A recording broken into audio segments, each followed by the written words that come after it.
Welcome back to Bmaster 79. In this video we're taking on ielts speaking part 2 and part 3. Topic 31. Describe an unusual meal you had. We'll plan the long turn together in real time, deliver a full Band 9 model answer, and then work through all 5 part 3 questions. One note before we start. Band 9 here is our own assessment against the public ielts band descriptors. It is not a certified examiner score. First, the shape of part 2. The examiner hands you a card, gives you exactly 1 minute to prepare with a pencil and paper, and then you speak on your own for 1 to 2 minutes. At 2 minutes you get stopped. Being stopped is completely normal, and it is not a bad sign. Afterwards there's one short rounding off question. Now, the most common reason candidates land on Band 6 here is not a grammar mistake. It's running out of things to say after 40 seconds. Here's the card. Describe an unusual meal you had. You should say when you had it, where you had it, whom you had it with, and explain why it was unusual.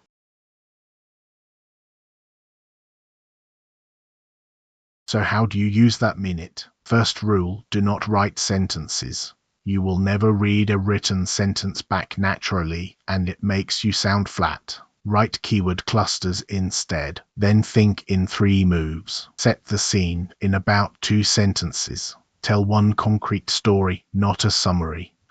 And then answer the so what. That last bullet, explain why it was unusual, is worth more than the other 3 put together, so it deserves the most of your time. Let's actually do it. 1 minute on the clock, and these are the notes I would scribble down. Look at how little is written here. When 2 years ago, summer, my sister's farewell, where a restaurant that serves dinner in total darkness. Who my elder sister, 2 weeks before she moved abroad, and why it was unusual. I ate blind, my other senses took over, and the conversation changed completely. That last line is the engine of the whole answer, so I star it.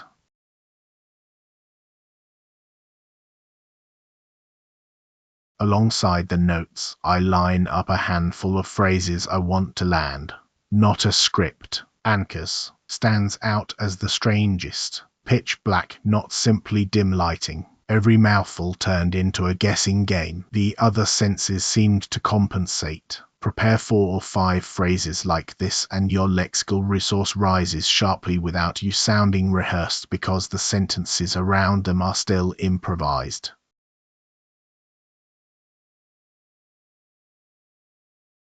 Here's the long turn in 4 parts. Part 1, setting the scene. I'd like to talk about a meal that still stands out as the strangest dining experience I've ever had. It was about 2 years ago, in the summer, just a fortnight before my elder sister moved to Australia to start her master's degree. We'd been promising ourselves a proper send-off for weeks, and she took charge of booking it. Part 2 clears where and who in a single stretch. She took me to a restaurant in the old quarter of my city that serves dinner in complete darkness, and I mean pitch black, not simply dim lighting. It's staffed almost entirely by visually impaired waiters, which is really the whole point for one evening. They're the ones with the advantage. Our waiter led us in with our hands on his shoulder in a little chain, and once the door shut behind us, I honestly couldn't tell whether my eyes were open or closed. Part 3 is the story itself, and this is where the detail earns marks.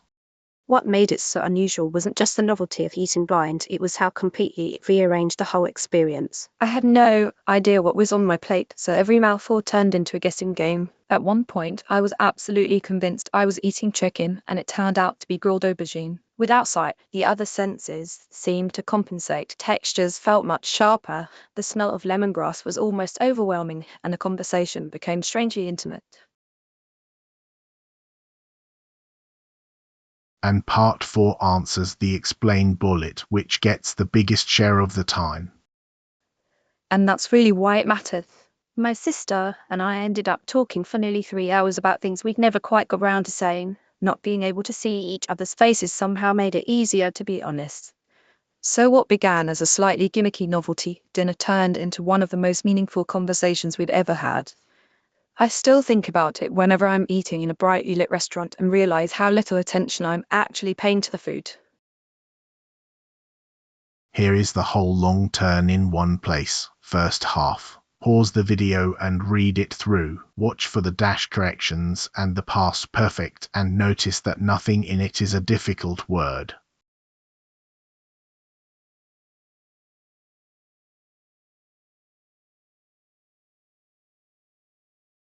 And the second half. 310 words in total, which is a shade under 2 minutes at a natural speaking pace. If your own answer is under 200 words, you are finishing too early.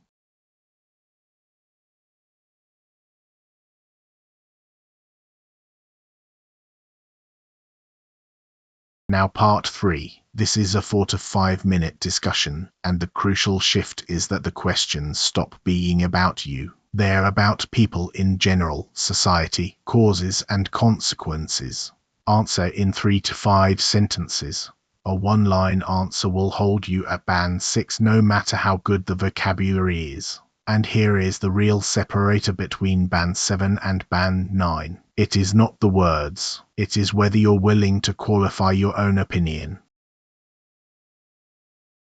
Question 1 asks for advantages and disadvantages, so the structure is handed to you, 2 on each side, quickly, plus variety, and someone else does the washing up, plus a restaurant is neutral ground, so that's where people actually celebrate. Minus cost and you surrender control over salt, sugar and oil. Then I add a twist, a third idea that isn't just a list item. If eating out becomes the default rather than a treat, you lose the skill and the ritual. Here's the answer. Well, the obvious appeal is convenience and variety. You get access to dishes you'd never attempt at home, and somebody else handles the washing up, which shouldn't be underestimated. There's also a social dimension. A restaurant is neutral ground, so it tends to be where people celebrate or properly catch up. On the flip side, it's considerably more expensive, and you surrender control over what actually goes into your food. Portions are inflated, and there's usually far more salt, sugar, and oil than anyone would use at home. I'd also say there's a subtler cost. Once eating out becomes the default rather than a treat, people gradually lose both their cooking skills and the ritual of sitting down together. Question 2 invites a yes or no, so I take a clear position and then complicate it. Yes, because it's a fraction of the cost and you decide how much oil goes in the pan. But the core argument is social, not financial. It's the one fixed point in the day with no screen in front of anyone. And then I concede, deliberately, that for people on punishing hours this is unrealistic. That concession is worth a band.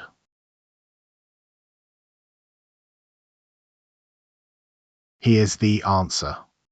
Absolutely, and I'd argue it's underrated. Financially, it's a fraction of the cost, and nutritionally, you're in complete control. You decide how much oil goes in the pan. But for me, the strongest argument is social rather than practical.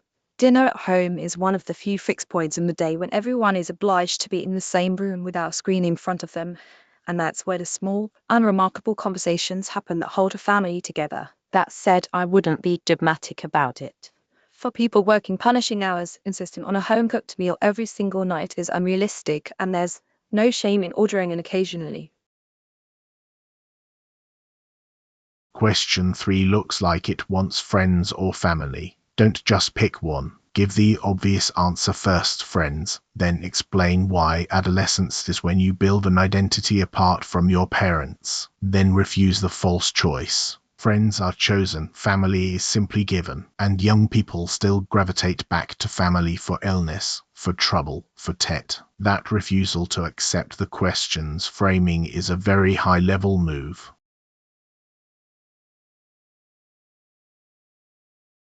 Here's the answer.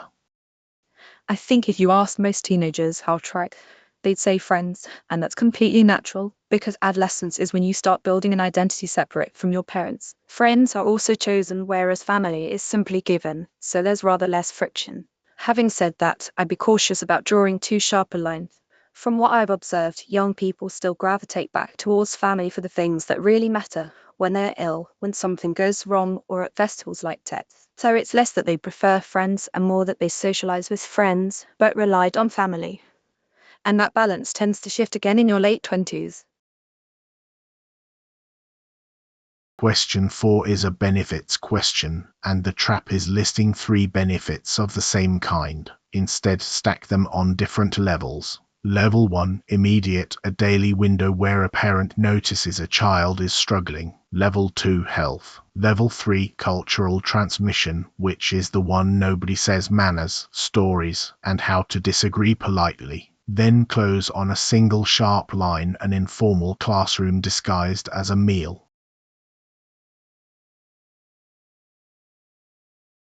Here's the answer. Several, I think, and they operate on quite different levels. The most immediate is communication. It's a guaranteed daily window where family members actually exchange information about their lives, and that's often how a parent notices a child is struggling. Then there's the health angle. The studies I've come across suggest families who eat together tend to eat more balanced meals. But the benefit I'd emphasize is cultural transmission. Around a dinner table, children absorb manners, language, family stories, even how to disagree politely, none of which is ever formally taught. It's essentially an informal classroom disguised as a meal. Question 5 is a change over time question, so the examiner wants causes. Answer yes, noticeably so, then give 2 drivers. Time pressure, because at 8 o'clock cooking feels like a second job, and delivery apps, which made ordering almost frictionless, so it became the path of least resistance. Then the idea that lifts it, a skills gap. My grandmother learned beside her mother, my generation learned from 30-second videos.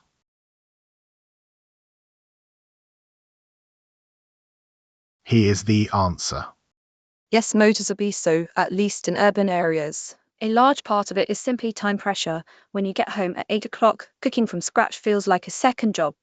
But technology has accelerated it enormously. Delivery apps have made ordering almost frictionless, and once something is the easy, it becomes the path of least resistance. There's also a skills gap emerging. My grandmother learned to cook by standing next to her mother for years. My generation learned from 30-second videos, so we can follow a recipe, but we can't really improvise. Whether that's a genuine loss or just a shift in how we spend our time, I suspect it's a bit of both.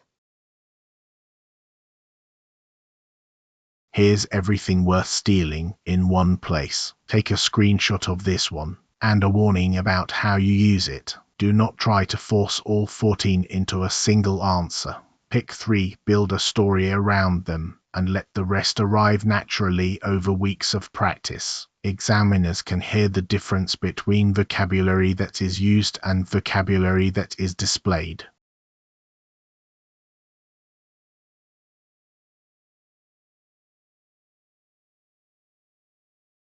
So why would this sit at band 9? Fluency and coherence. It runs at length with no visible effort, and it's signposted sets story, so what, without sounding scripted. Lexical resource, precise collocation and natural idiom. Grammatical range, cleft sentences, past perfect, concession clauses with errors rare, and pronunciation, sustained rhythm, chunked at the commas. Once more, clearly, Band 9 here is B Master 79's own assessment against the public ielts band descriptors. It is not a certified examiner score, and the content is invented for teaching. The technique transfers. The story should be yours.